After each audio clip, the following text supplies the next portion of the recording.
Okay, so we're going to do water sampling and water quality testing, and I'm going to show you guys how to do that using the equipment we have in the lab. The first thing you want to do is get something to hold your water in that's going to have a lid.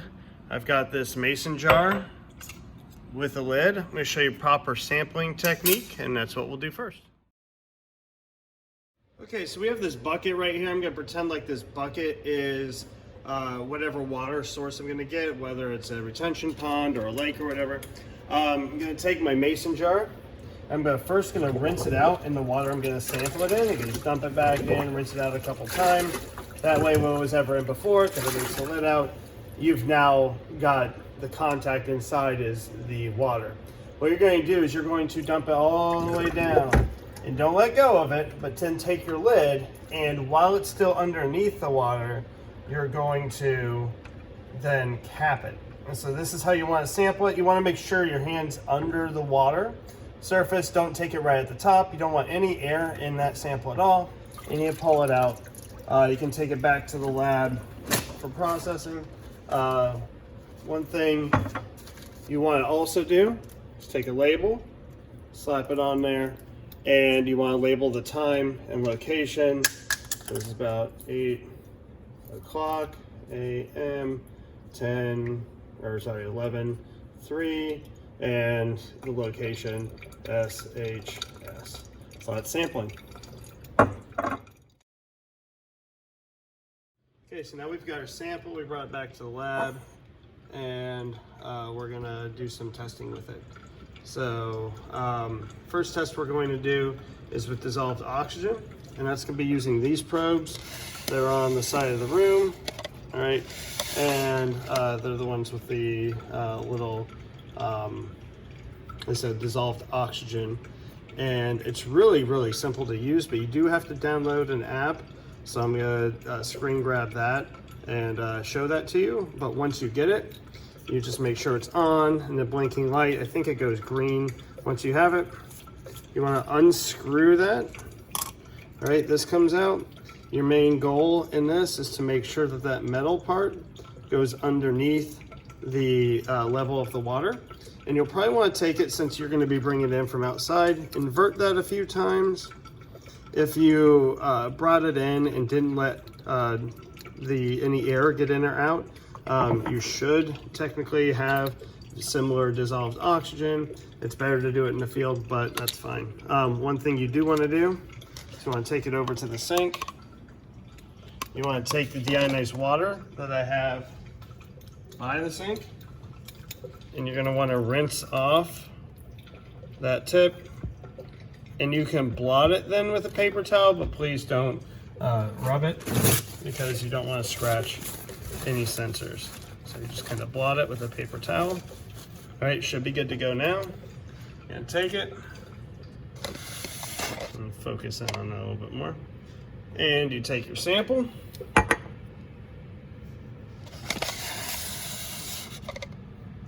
And open your sample. Probably want to do it over the sink because it's filled to the top in order not to spill it out. You put it in, and you're going to look at your phone, and when your phone stabilizes at the oxygen, and you want to use saturation percent for your oxygen, I'll show you that in the app, then you record it in your lab journal, and that's dissolved oxygen. One more thing when you're done with the dissolved oxygen, look in the bottom, there's a little sponge. If that sponge is dry, just make it a little wet. Do not like fill it with water or anything like that. You just want to keep it moist. Put that cap back on. Put it back inside. It does not need to touch the sponge, as you're supposed to have humidity in there. And then plug it back into the charging port to make sure it's good to go for, the charging port to make sure it's good to go for the next student. Okay, so we're going to look for Vernier Graphical Analysis in the App Store. That's the app we're going to be using. We're going to be using this for the dissolved oxygen, and we're going to be using it for conductivity. So for dissolved oxygen and conductivity, we'll use Vernier Graphical Analysis. So you just type it in, Vernier Graphical Analysis, yay, there it is. and not the GW one. Make sure it's not the GW one. You want the one that's just Vernier Graphical Analysis. I already have it, so I'm going to open it. It is available on both Android and iPhone.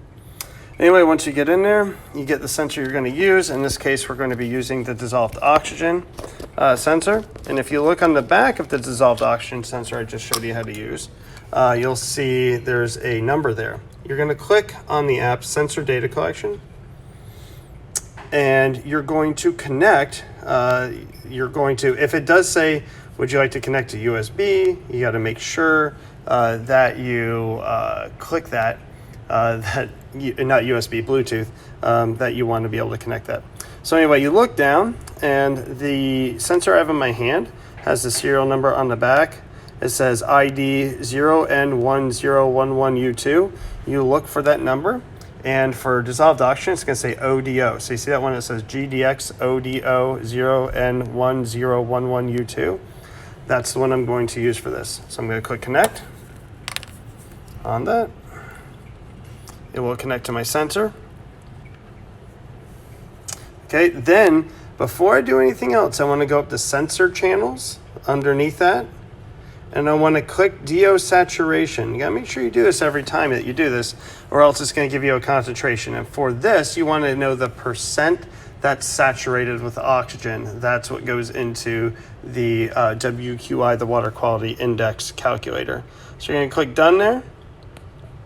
All right, now it gives you these graphs. These graphs aren't really good for what you want. So you want to click these three squares in the upper right, turn off graph, and turn on meters. When you do that, it's starting to read. You then you put it in your sample, and it might take a minute or two to stabilize. I'm not going to wait that here. So you can see it's rising. It should get somewhere near 100, but I'm going to go ahead and stop this. Then when you're done, you take it out, you rinse it, you put it away just like I showed you earlier. And that's how you get your dissolved oxygen reading. Make sure you write it down. Next test we're going to do is total dissolved solids, and that's going to be using these probes right here, the conductivity probes. So they kind of look like the dissolved oxygen, just nothing on the bottom, and they've got this little opening at the bottom, which is the actual sensor. So this is the conductivity, and it's going to give us total dissolved solids, or TDS. It's not flashing, you just push the button to turn it on, and just make sure it's flashing on top. All right, so conductivity is for total dissolved solids. Again, same thing that we did with dissolved oxygen in terms of make sure you rinse it off. All right, and then you're going to, when you're actually testing, put it underneath your sample, wait for it to stabilize, record your data. I'm going to show you again. This is another one in the Vernier system. So I'm going to have to do another screen capture.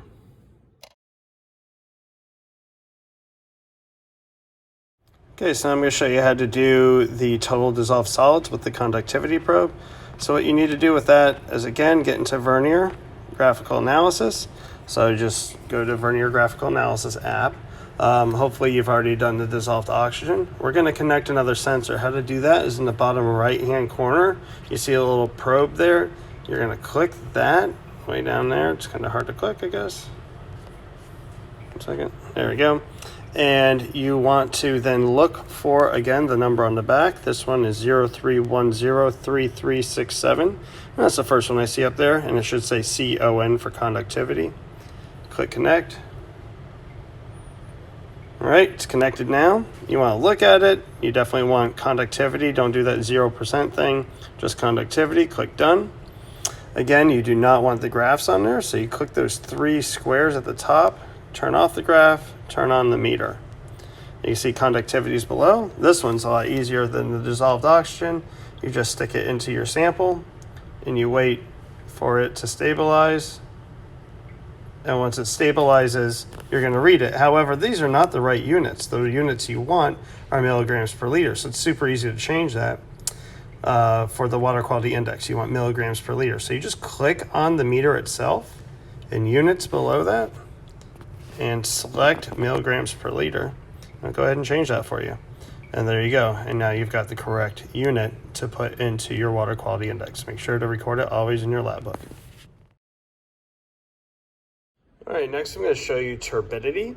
The units are going to be NTUs to put into there. So into the water quality index. So this is kind of easy to use. It's a standalone system. You're going to put your sample inside this sensor. It's going to read out on the screen. This right here is cool. This, if you just invert it a few times, is a standard of 100. So if you want to make sure that it's reading correctly, you want to put that in before you start. You see that little arrow is on there? There's an arrow here. You want to make sure that they line up when you put that in there. Shut the lid, and it should read somewhere around 100. Now this wasn't exactly right, so we're going to change our calibration. We just touch that. We're going to click calibrate, and we're going to do 1 point calibration right there, okay?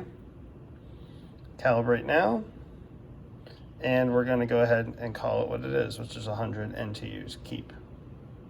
Okay, so now it's reading 100, which is good. You don't have to do that every time. If it's close, if it's like 105 or something like that, it should be still fine for your purposes. And if you have problems calibrating, let me know. Now, how to actually take the measurements, pretty simple. We're going to take our sample, and there's this glass vial that goes in there. You want to fill your sample up to the top of the white line. How we do that is, I mean, if you find a more efficient way, be my guest, but I like to take a pipette, put it in there, and just fill it up until it's at the top. Takes a little bit. So once you have your sample to the top, I like to wipe it down with a paper towel. Try not to scratch it, but you don't want to get any fingerprints on there whatsoever. And then you're going to put it back into and line up that arrow again with the arrow in the turbidity sensor. Shut the lid and let it stabilize, and you'll get your readout there. Now this was tap water, so it's giving me a really weird reading, but that might just be a calibration error. I'll get that fixed by the time you guys use that. So that's how you take your turbidity readings. Okay, we're gonna do pH next. I got 3 different pH strips over here. You're gonna use this one first. This is gonna give you a range of where your water is. So this is the 0 to 13. Take a small strip out. You take 1 drop of water and you just take it with your pipette out of your sample. Drop it on there. It should change color. You can see, you wanna pick it up a little bit off the table. You can see it got a little greenish. It should be somewhere around 6, maybe around 7. We're not exactly sure. So that's going to tell us which one of these to use. So that's at the upper range of this guy right here, the second one. It says 0 to 6, so I'm not going to use that. I'm going to use this one, which is 5.5 to 6.6. So I'm going to tear off a little strip of that. Drop again onto there. Let it change color. Barely does, but you can see where it matches up most closely. You wait like 10-15 seconds. Where it matches up most closely on there, you can see is about between 6.0 and 6.2, so I can call it 6.1. So it gives you a good estimation of the exact pH of your water, and then you put that into the WQI calculator. Okay, the last 2 tests we're going to do are nitrate and phosphate. Both similar test kits. You'll see these API test kits over there. We'll start with the nitrate. When you pull the stuff out of there, you'll have a test tube, you'll have an indicator card, direction card, sorry, with indicators on the back. There'll be 2 of those in there. And you'll have 2 bottles, one that says bottle 1, and one that says bottle number 2. All right, fairly simple to use, and I'll just go through that for the nitrate first. First things first, you want to make sure of those cards in there. If you got it from saltwater, you use this card. It says saltwater nitrate color card, and the other cards for freshwater. So that'd be like your ponds and rivers and streams. So just make sure you're using the correct one. The color's just a little bit different, how it shows up and interacts with like sodium ions and stuff like that that's in saltwater. We use the freshwater for this one. So we're just gonna follow the directions on the back, all right? First direction says, before you do anything, of course, clean it out. So I rinse it out and rinse it out like once with deionized water as well, okay? The first thing you're going to do is you're going to put your sample in all the way to the white line. So What's the first direction is to put your sample into the white line. So take your sample, open it up, take your pipette, stick it in there, and put that in. Should take about 1.5 full squeezes of a pipette.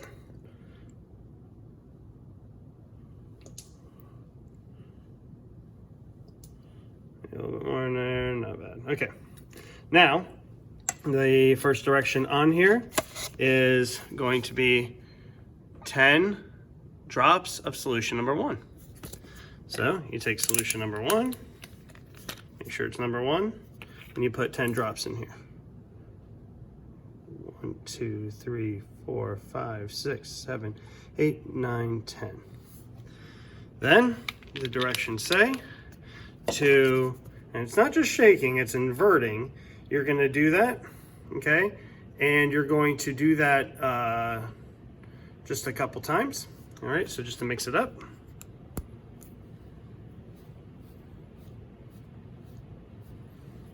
And just leave that there. Okay, so you see it's yellow now. They'll always be yellow to start with. Should be at least. Then you're going to take bottle number 2, and you do need to shake it up for 30 seconds. I'm not going to show you that here. I'll just show you when to, now not really shake it up, like I said, but invert it and do that for 30 seconds. All right, so I'm not going to do all 30 seconds here. Okay, so I have it shaken, I have it inverted for 30 seconds. I'm going to put 10 drops of that. You can see that's the next step on number 4. 10 drops of number 2 into the test tube.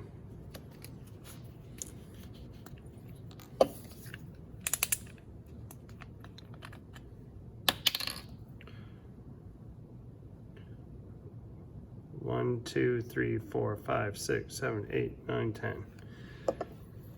All right, next step it says is to invert it for 1 minute. So you're gonna take it and up and down for a minute. I'm not gonna show the whole thing. See that it says to wait then 5 minutes and then compare the color.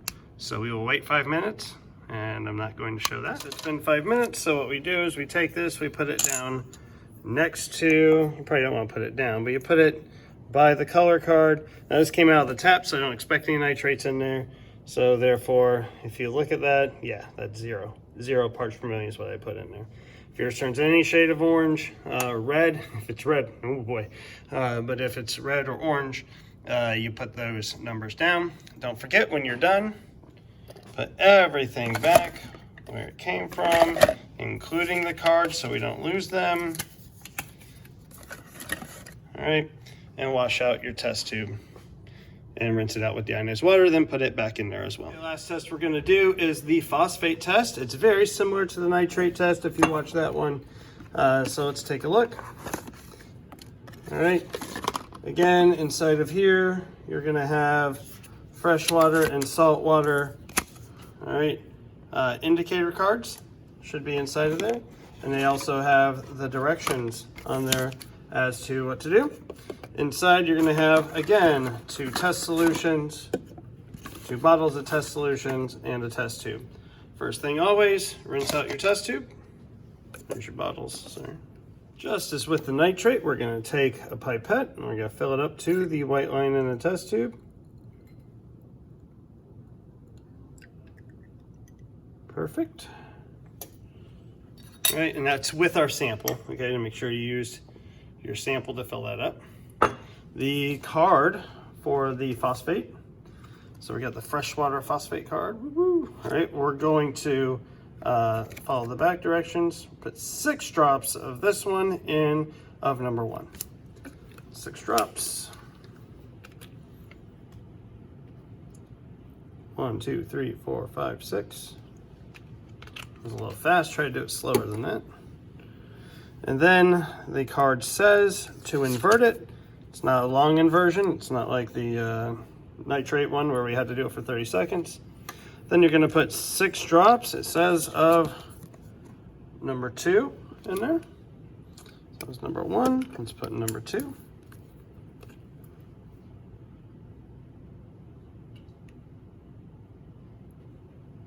Two, 3, 4, 5, 6. It's a little harder to get out. All right, we're going to take that. It says now to invert that.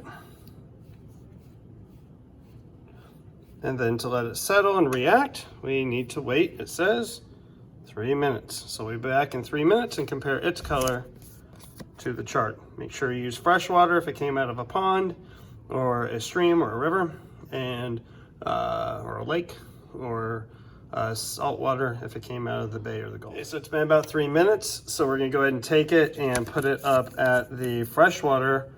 And as you can see, as with the nitrate, there's really no color change here.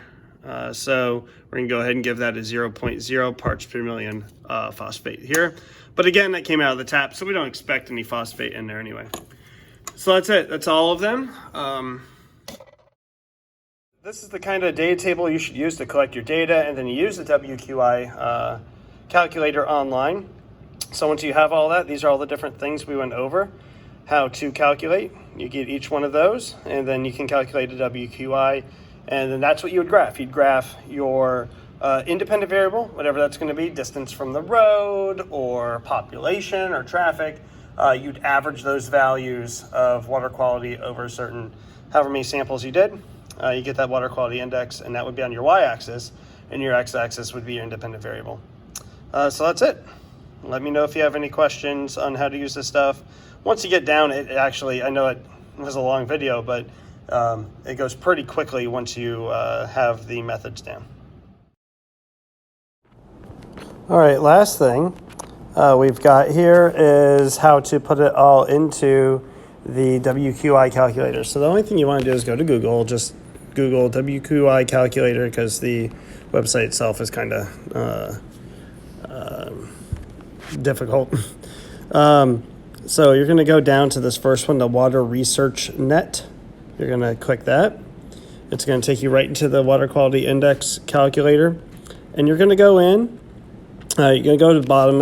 It allows you to like log different places, but that's okay. So you're going to go in, you're just going to enter, don't click in anything that you did not measure. So you're going to enter dissolved oxygen.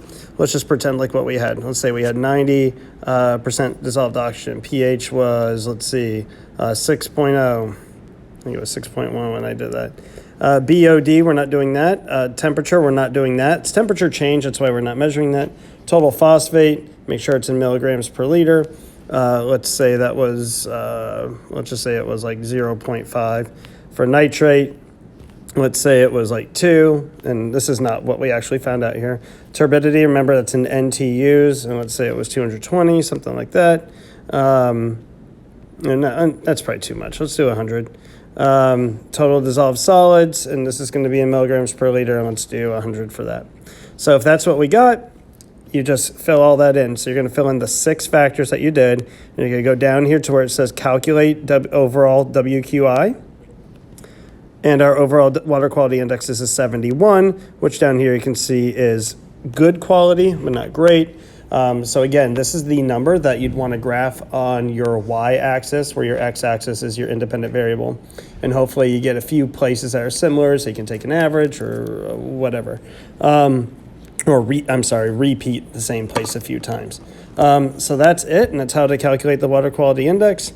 Another good thing about this is if you go up here, when you enter something, it tells you, like, if you were to enter 90 for that, that's a 95 on the water quality index, and it gets a different weight.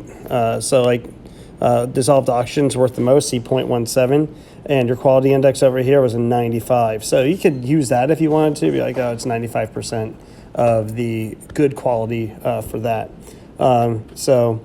That's pretty much it, and that's how to use the water quality index calculator, and that should be it. Once you calculate that, that should be the end of your water quality testing.